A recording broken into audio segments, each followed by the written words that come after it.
আমার কোনো বন্ধু নেই যার কাছে আমি নিজেকে ভেঙে চুরে খুচরো পয়সার মতো জমা রাখতে পারি, যে আমাকে যত্ন করে সঞ্চয় করবে, প্রয়োজনে ফিরিয়ে দেবে একটা একটা আদর। সত্যি বলতে আমার কোনো বন্ধু নেই। বন্ধু বলতে জেনেছি যাদের, তারা কেবল পথ চলতে সঙ্গী ছিল।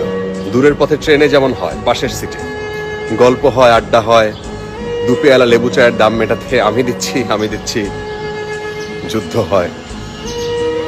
সিগারেটের বাড়িয়ে দেওয়ার টুকরো ফুকে এই যে নিন ফোন নাম্বার, এদিকটাতে আবার এলে ফোন করবে, বলা শেষে অচেনা এক স্টেশনে উঠাও হয়।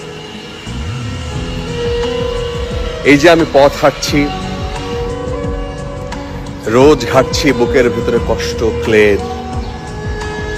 এই যে আমি ক্লান্ত ভীষণ, বুকের ভিতরে জমছে কেবল দুঃখের মেদ।